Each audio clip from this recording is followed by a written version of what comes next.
everybody. Today I'm talking to you about the prices of homes in the state of Arizona, and I'm going to get into the 3 reasons why home prices in Arizona have become so expensive in the past couple of years. But before I get into those 3 reasons, I want to tell you that really there's only one reason that home prices are high, and that is the reason that all prices are dictated in the country, and that is supply and demand. So in Arizona right now we have a limited supply of homes for sale and a high demand from buyers, and this video I'm going to get into those 3 reasons why we have short supply and high demand, and why that has caused Arizona house prices and land prices to become so expensive.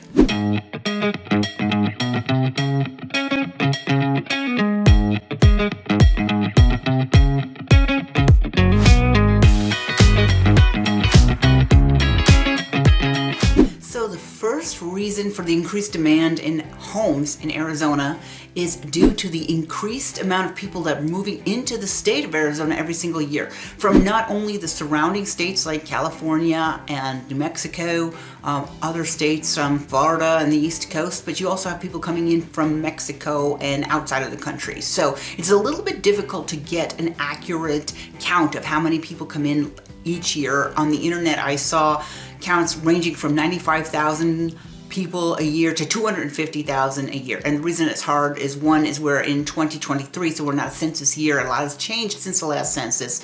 Probably the most accurate count I saw was a 1.8% increase in the population between 2021 and 2022, but they didn't give me the base number that they used to calculate that. So I just went ahead, and if you figure Arizona population about 7.3 million, that gives you about 130,000 new residents in 2022. Now, if you consider those are legal people coming in, if you want to count the fact that we're a border state and there are going to be some illegal migration into the country too, that makes it very difficult to count. That might be where the 250,000 people estimate came from. Again, I'm not getting into the argument about the border, but just realize we are a border state, and so that's going to impact some of the migration into the state. So you have a huge number of people moving into the state each year, positive migration of over 100,000 residents, and that increases the demands for homes and places to live, and it drives up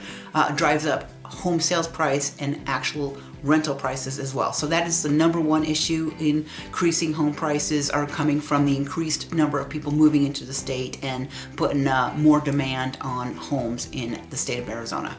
The channel is Living in Northern Arizona, where I post videos every single week about issues pertaining to living in the northern half of the state of Arizona, all of the small northern Arizona towns and not so small northern Arizona towns. So my name's Dawn Dickinson. I am a realtor here in northern Arizona, and I sell property in Sedona, Verde Valley, Flagstaff area, and Prescott area. So if you ever have a question or want to talk about real estate or buying or selling a home up here, my contact information is always in the description below, and you could reach out to me and give me a call, text, email, and I will get back to you.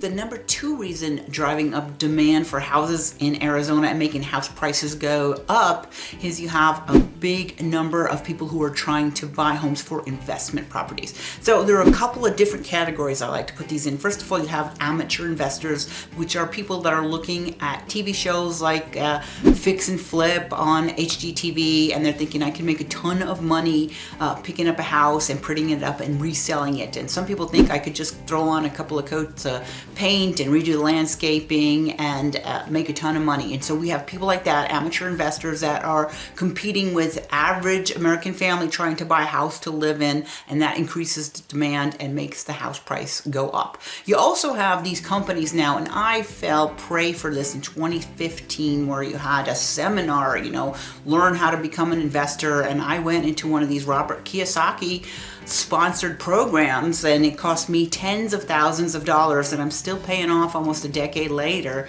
losing that much money. But they're training people to go out and to bug realtors and get these off-market properties and make deals. And so I, as an agent, get maybe 10 to 15 texts every single week of people saying, hey, I'm looking for an investment property to fix and flip. Do you have anything off-market for me? And my response is, I don't know you from Adam. If I did have such a property, why would I let some amateur investor I've never even spoken to take the deal when I could list it on the MLS? There's plenty of demand for properties like that for legitimate buyers, and I would get top dollar for my client and make a decent commission for myself instead of some low ball finder's fee that you're offering for me to hand over these properties. But the long story short is you have this going on, putting this huge pool of amateur investors trying to pick up properties and make a profit.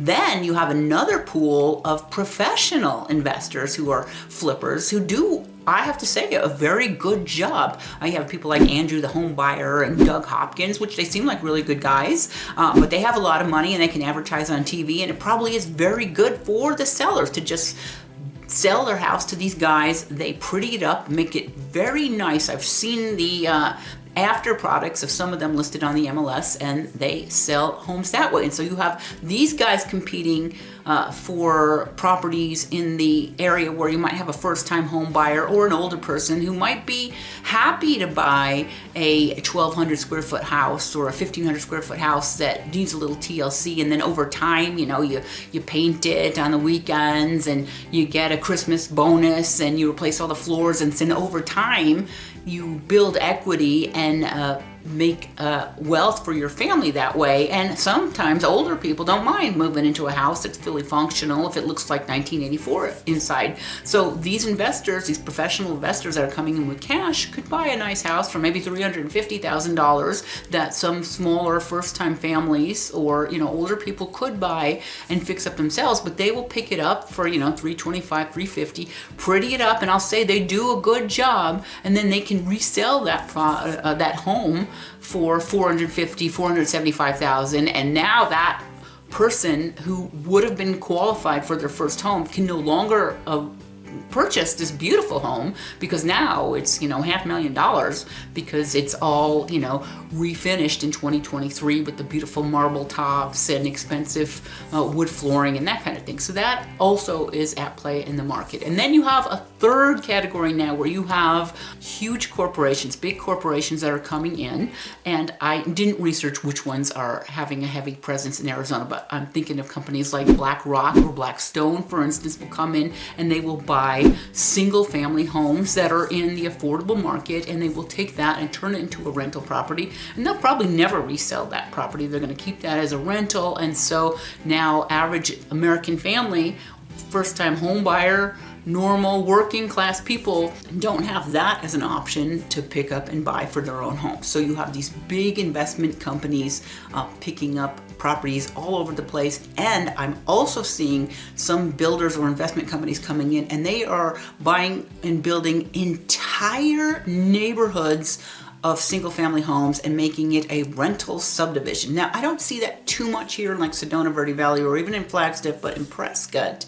Last year, I've been driving by this cute little community I see. It's called Mulberry Farms, and now they're almost finished with this entire subdivision, and there's a big sign up that says 55 plus rental community, and I'm like, holy crap, an entire subdivision of just rental homes. So I'm seeing that a lot in Phoenix, I'm seeing it in Prescott, not so much here, but you have that happening in Arizona, and all of that investment activity is bringing up the prices for the average American home buyer, making it very difficult for normal working people to get homes, because now the price, for a starter home is $450,000. To me, that seems ludicrous, but that's what it is. I'm sorry, don't blame the messenger, but that is what prices are like now in Arizona. Very high, and first-time home buyers or older people or working class people are getting the squeeze big time. Okay, and now I'm going to tell you about the third thing that has increased the demand for homes in Arizona and made the prices go way up is short-term rentals. So in about 2017, 2018, the governor of Arizona passed a bill allowing people to use these platforms like Airbnb, VRBO, Vacasa to buy properties and rent them out for weekends or short-term stays, and basically taking a house that was once going to be owned by a family and now turning it into a miniature hotel in your neighborhood. So at first, actually, when this happened, I thought, oh, that's kind of a neat idea, because I was thinking I live, in the mountains and resort towns. I thought people could buy a vacation home now that couldn't afford it before, but now they can rent it out 1 or 2 weekends every couple of months and get in some income and subsidize their mortgage, and that would allow normal people to get vacation homes. But that is not what happened at all, even though there probably are a few people that are doing that. The majority of what I'm seeing happening is you have investors that are buying up nice houses that could be used for people to live in, and they're turning them into miniature hotels on the block and taking that out of the pool of inventory to be sold later for normal American families. So I'm going to give you an example. I live in Sedona. Now, I live in Village of Oak Creek, where short-term rentals are restricted by the HOA. Like, that's the whole reason now that people want to have an HOA, is because it keeps the short-term rentals out of the neighborhood. But say City of Sedona, the city has regulations, and they are now making people have licenses to do the short-term rentals. But the good part of that is it makes them keep track of how many there are. And I was at a city meeting the other day, and they said there are 1,200 short-term rentals in Sedona. Now think of this now. Sedona has a declining population, and that's because people are taking a house, somebody moves away, and now it's a mini hotel. And so now you have a population of less than 10,000, and you have 1,200 short-term rentals that could be homes for people to move in. And in the past, Sedona is kind of a place where people came when they're retiring or close to retiring, and they move here and they're able to live out their golden years and have a nice life. So that is making it more difficult, because prices have gone way up because so many people, some people have never even stepped foot in the state of Arizona, and they're wanting to buy these properties and convert them to short-term rentals so that they can have their passive income. Now, the thing about the passive income, it's really not that passive, because you can make money on these things, but there's a lot of work involved, and there's a lot of money involved keeping these things going. But I just wanted you to know that that is the third factor that has made home prices in the state of Arizona go so high. You've got the influx of people moving into the state.